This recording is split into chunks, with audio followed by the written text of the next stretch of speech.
네, 12.3 비상계엄 사태에 가담한 혐의로 기소된 박성재 전 법무부 장관의 첫 재판이 오늘 열립니다. 박 전 장관은 내란 혐의 외에도 김건희 씨 관련 수사 청탁 의혹까지 받고 있는데요. 지금 현장에 나가 있는 취재기자 연결해 보겠습니다. 방준혁 기자 나와주시죠. 네, 저는 서울중앙지법에 나와 있습니다. 오늘 오후 2시부터 이곳에선 박성재 전 장관의 내란 중요 임무 종사 혐의 사건 첫 공판이 열립니다. 특검 측의 공소사실 설명과 박 전 장관 측의 입장 발표가 이뤄질 예정입니다. 박 전 장관은 계엄 선포 직후 법무부 실국장회의를 열어 검사 파견과 교정시설 수용 여력을 점검하도록 지시하는 등 윤석열 전 대통령의 내란 행위에 가담한 혐의를 받습니다. 특히 법무부 수장으로서 김건희 씨 관련 사건을 무혐의 처리하도록 영향력을 행사했다는 청탁금지법 위반 혐의도 주요 쟁점이 될 전망입니다. 박 전 장관 측은 모든 혐의를 강력히 부인하고 있습니다. 다만 재판부인 형사합의 33부가 최근 한덕수 전 총리에게 징역 23년을 선고하며 이번 사태를 위로부터의 내란으로 규정한 만큼 엄격한 법리 적용이 예상됩니다. 계엄 직후 열린 안가회동에서 계엄 관련 논의가 없었다는 취지로 위증한 혐의를 받는 이완규 전 법제처장도 오늘 함께 재판을 받습니다. 내란 중요 임무 종사 혐의 등으로 기소된 한덕수 전 국무총리가 1심에서 징역 23년을 선고받고 법정 구속됐습니다. 재판부는 12.3 비상계엄을 내란으로 인정하면서 가담자들을 무겁게 처벌해야 한다고 강조했습니다. 안채원 기자입니다. 내란 사건 국무위원 가운데 처음 나온 한덕수 전 총리에 대한 법원 판단은 징역 23년이었습니다. 특검구형 징역 15년보다 훨씬 무거운 형입니다. 주문, 피고인을 징역 23년에 처한다. 재판부는 선고 초반부터 12.3 비상계엄을 내란으로 규정했습니다. 국민이 선출한 권력자가 헌법과 법률을 경시하고 내란 행위를 했다는 점을 강조했고, 이는 과거의 내란과는 비교할 수 없을 정도로 위험한 행위라고 지적했습니다. 12.3 내란은 이러한 위로부터의 내란에 해당되는 점에서 그 위험성의 정도가 아래로부터의 내란과 비교할 수 없습니다. 내란 행위를 사전에 차단할 필요가 있고 이러한 목적을 달성하기 위해서는 내란 행위에 가담한 사람들을 무겁게 처벌하는 것이 불가피합니다. 특검이 기소한 한 전 총리 혐의 대부분은 유죄가 나왔습니다. 한 전 총리가 비상계엄의 정당성을 갖추기 위해 국무위원을 소집하고 서명을 받으려 한 행위와 이상민 전 장관과 언론사 단전 단수를 논의한 행위 등이 내란 중요 임무 종사에 해당한다고 봤습니다.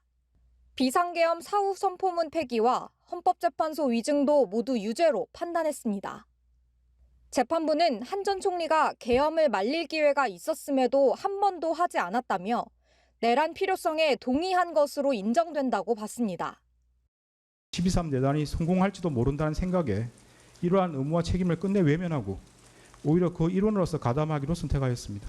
마지못해 최후 진술에 이르렀어야 국민이 겪은 고통과 혼란에 대해 가슴 깊이 죄송스럽게 생각한다는 취지로 진술하였지만 그 사과의 진정성을 인정하기 어렵습니다. 한 전 총리는 꼿꼿한 자세로 미동 없이 묵묵히 선고를 들었고 이따금 한숨을 내쉬기도 했습니다. 선고 이후 법정 구속에 대한 의견을 묻자 재판부 결정을 겸허히 따르겠다고 짧게 말했습니다. 선고가 끝난 뒤 재판부는 증거인멸을 우려해 법정 구속을 결정했고 한 전 총리는 서울구치소에 수감됐습니다. 연합뉴스TV 안채원입니다. 이진관 부장판사는 1시간가량 한덕수 전 총리의 유무죄 판단과 양형 이유를 설명하면서 내란의 위법성, 또 국무위원으로서 무책임한 태도를 강하게 질타했습니다. 이 부장판사는 재판 주요 국면에서 단호하고 직설적인 화법으로 주목을 받았습니다. 임광빈 기자입니다. 이진관 부장판사의 선고는 시종일관 단호했습니다. 선고 초반 바로 12.3 비상계엄을 친위 쿠데타로 규정하고 한덕수 전 총리에게 국정 2인자로서 헌법 수호 의무와 책임을 외면했다고 질타했습니다. 이러한 12.3 내란은 국민이 선출한 권력자인 윤석열 전 대통령과 그 추정 세력에 의한 것으로서 성격상 위로부터의 내란에 해당하는데 이러한 형태의 내란은 이른바 친위 쿠데타라고도 불립니다. 이 부장판사는 재판 과정에서도 내내 송곳 질문과 직설 화법으로 주목을 받았습니다. 책임을 회피하거나 적극적으로 윤 전 대통령에게 반대 의사를 전하지 않은 데 대해서는 돌직구를 날렸습니다. 비상계엄이라는 거는 있을 수가 없는 일이라 지난 40몇 년 동안 없었고. 그걸 윤석열한테 말씀하시기 그랬습니까? 비상계엄을 하기 전에. 자신도 피해자라 주장하는 국무위원을 향해선 무책임하다고 질책했습니다. 뭐 법적인 책임을 떠나서 그렇게 말씀하시는 게 적절하신 겁니까? 저희 국무위원들도 사실은 어찌 보면 피해자인 거죠. 예. 전혀 뭐 국무위원으로서 역할을 할 수 없는 상황에서 일이 벌어지고. 증인 선서를 거부하는 이상민 전 장관에게는 과태료 처분을 내렸고. 그러면 제재를 가하겠습니다. 네, 그러십시오. 네, 과태료 50만 원에 처합니다. 법정 소란을 일으킨 김용현 전 장관의 변호인들은 즉각 감치를 결정했습니다. 자, 지금 하시면 감시합니다. 나가십시오. 나가겠는데요. 말씀하시면 감시합니다.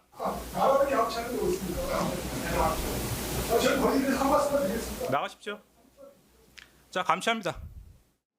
내란 방조 혐의로 기소한 특검에 내란 중요 임무 종사 혐의를 병합하도록 공소장 변경을 제안한 것도 이 재판장이었습니다. 이 같은 행보에 유죄의 심증을 드러냈다는 일각의 지적도 있지만 위헌, 위법한 비상계엄에 무책임한 태도를 보인 국무위원들에게 경종을 울렸다는 평가가 나옵니다. 연합뉴스TV 임광빈입니다. 한덕수 전 총리의 1심 선고는 약 한 달 앞으로 다가온 윤 전 대통령의 내란 우두머리 선고와 많은 부분이 이어져 있습니다. 12.3 비상계엄은 내란이라는 판단이 적잖은 영향을 줄 전망인데요. 특검의 구형을 뛰어넘는 선고가 내려진 것도 주목할 만한 부분입니다. 이동훈 기자입니다. 윤석열 전 대통령은 그간 12.3 비상계엄이 야당의 폭정을 알리는 평화적, 합법적, 호소용 계엄이라고 주장해왔습니다. 이런 망국적인 국회 독재에 이제는 주권자인 국민을 상대로 비상벨 울릴 수밖에 없다고 생각합니다. 어떻게 가만히 있습니까?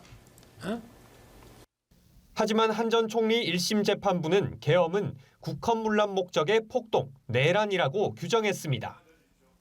윤 전 대통령은 비상계엄 선포가 대통령의 합법적 권한이라고 주장했지만 재판부는 과정부터 실행까지 위헌 위법했음을 분명히 했습니다. 계엄 선포와 해제가 평화적으로 이뤄져 아무 일도 일어나지 않았다는 윤 전 대통령의 논리도 정면 반박했습니다. 이러한 대한민국에서 친위 쿠데타가 발생했다는 사실로 인하여 생긴 경제적, 정치적 충격은 기존 내란 행위와는 비교할 수 없을 정도에 이른다고 보입니다. 이번 판단은 다음 달 19일 윤 전 대통령의 내란 우두머리 혐의 재판 1심 선고의 중대 가늠자로도 평가되는데 내란으로 인정한 만큼 윤 전 대통령에게 불리하게 작용할 가능성이 높습니다. 혹시라도 내란이 성공하여 국민적 합의로 성립한 현재의 헌법 질서가 폭력에 의하여 무너지게 되면 이를 원래대로 회복하는 것은 대단히 어려운 일이 될 것입니다. 무겁게 처벌하는 것이 불가피합니다. 한 전 총리와 같은 내란 중요 임무 종사 혐의로 기소된 이상민 전 장관도 다음 달 12일 선고를 앞두고 있습니다. 재판부는 이 전 장관이 단전 단수를 소방청 등에 지시했고 한 전 총리도 가담했다고 지적했습니다. 헌법에 의하여 절대적으로 금지되는 언론 출판에 대한 허가 금지에 해당합니다. 그에 따라 이상민은 포고령 발령 후 조지호 호석군에게 전화하여 그 지시를 이행하였고 그 다음 날 그 지시 이행 여부를 확인하였습니다. 사실상 윤 전 대통령과 같은 주장을 하고 있는 김용현 전 장관, 불구속 기소된 박성재 전 법무장관과 추경호 의원 등의 재판에도 줄줄이 영향이 예상됩니다. 연합뉴스TV 이동훈입니다. 올해 가장 주목받은 사건 중 하나는 윤 전 대통령의 부인 김건희 씨에 대한 수사였습니다. 3특검이 가동되면서 김 씨의 매환 매직 의혹과 국정 개입 의혹이 실체를 드러냈는데요. 김 씨가 받은 물건들과 그 가격은 충격을 줬습니다. 한채희 기자가 정리했습니다. 대통령보다 더 큰 영향력을 가졌다고 해서 이른바 V0로 불린 김건희 씨. 특검의 공개 소환으로 첫 포토라인에 설 때 자신은 아무것도 아닌 사람이라 강조했습니다. 국민 여러분께 저같이 아무것도 아닌 사람이 이렇게 심려를 끼쳐서 진심으로 죄송합니다. 하지만 특검 수사 과정에서 드러난 김 씨의 행위는 아무것도 아닌 수준이 아니었습니다. 특히 김 씨가 그동안 여러 이유로 받은 명품 선물은 상상 이상이었습니다. 시작은 지난 8월 서희건설 이봉관 회장이 제출한 자수서와 반클리프 아펠 목걸이였습니다. 서희건설 측은 김 씨에게 6,200만 원대 반클리프 목걸이와 2,200만 원대 그라프 귀걸이, 그리고 2,600만 원대 티파니 브로치를 선물했다고 특검에 털어놨습니다. 이후 이배용 전 국가교육위원장으로부터 금 거북이와 추사 김정희의 세안도 모조품을 수수한 의혹이 불거졌는데 265만 원에 이르는 것으로 파악됐습니다. 김상민 전 검사가 선물한 이우환 화백의 그림은 진품 기준 가액 1억 4천만 원이었습니다. 이뿐만 아니라 로봇계 사업가 서성빈 씨가 줬다고 주장하는 바세론 콘스탄틴 시계의 가격은 3,900만 원대, 최재형 목사가 공여한 디올 가방은 530만 원으로 파악됐습니다. 수사 막바지에는 국민의힘 김기현 의원의 아내가 선물한 267만 원 상당의 로저비비의 가방도 논란이 됐습니다. 이렇게 김건희 씨가 받은 것으로 의심된 금품의 총 금액은 3억 7,725만 원입니다. 김건희는 대통령 배우자의 신분을 이용해 고가의 금품을 쉽게 수수하고 각종 인사와 공천에도 폭넓게 개입하였습니다. 특검은 김 씨가 선물을 받고 실제 공직 인사나 선거에 개입했는지 규명하는 데 수사력을 모아왔습니다. 내란 특검의 수사에서는 김 씨가 자신의 수사를 무마하기 위해 국정에 개입한 정황도 포착했습니다. 내란 특검이 확보한 박성재 전 장관의 텔레그램 메시지에는 김 씨가 박 전 장관에게 수사 상황 보고를 지시하는 등 적나라한 상황이 담겨 있었습니다. 특히 박 전 장관은 김건희 씨를 김안방으로 저장하기도 했는데 특검은 이들을 정치적 운명 공동체로 판단했습니다. 김 씨는 내년 1월 28일 1심 선고를 앞두고 있습니다. 특검은 김건희 씨가 사법 시스템을 무력화시켰다고 질타하며 징역 15년을 구형한 상태입니다. 연합뉴스TV 한채입니다. 특검은 비상계엄 선포에 윤 전 대통령의 부인 김건희 씨는 관여하지 않았다고 봤습니다. 김 씨는 윤 전 대통령의 계엄 선포에 오히려 크게 분노한 것으로 파악됐습니다. 다만 김 씨의 사법 리스크는 계엄의 동기로 작용했다고 특검은 판단했습니다. 이채연 기자입니다. 내란 특검은 12.3 비상계엄에 김건희 씨가 관여했다는 의혹은 사실이 아니라고 결론냈습니다. 그동안 김 씨의 각종 사법 리스크를 계엄 선포의 동기 중 하나로 의심하고 수사를 벌여왔지만 계엄 당일 행적 등을 조사했을 때 김 씨가 계엄에 관여한 정황이나 증거는 확인되지 않았다는 겁니다. 조사 과정에서 김 씨 측근으로부터 윤 전 대통령과 김 씨가 심하게 싸웠다는 진술도 확보했습니다. 특검이 조사한 내용에 따르면 김 씨는 본인이 생각한 게 많았는데 계엄이 선포되는 바람에 다 망쳤다, 망가졌다며 크게 분노했습니다. 계엄을 선포한 윤 전 대통령을 비난하는 취지였다는 설명입니다. 김 씨가 윤 전 대통령을 가리키는 V1에 앞서는 의미의 V0라는 은어로 회자될 정도였던 만큼 김 씨 입장에서 여러 계산과 구상이 있었는데 계엄으로 모든 게 수포로 돌아갔다는 분노가 표출됐다는 설명입니다. 특검팀은 이런 정황을 고려하면 김 씨가 계엄 선포 사실을 미리 알았거나 계엄을 함께 모의한 것처럼 보이진 않는다고 밝혔습니다. 다만 김 씨가 계엄을 택하게 만든 동기 중 하나였다는 점은 부인하기 어렵다고 판단했습니다.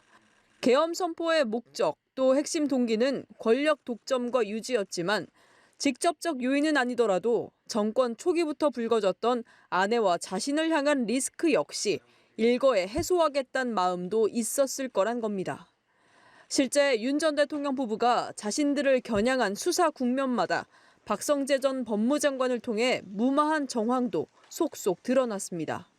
일각에서 제기된 계엄의 핵심 인물 노상원 전 정보사령관과 김 씨 간 관계에 관한 의혹에 대해선 두 사람이 만난 정황 등이 발견된 바 없다고 밝혔습니다. 또 무속인 천공과 계엄 개입 연결고리는 확인되지 않았다고 설명했습니다. 연합뉴스TV 이채연입니다.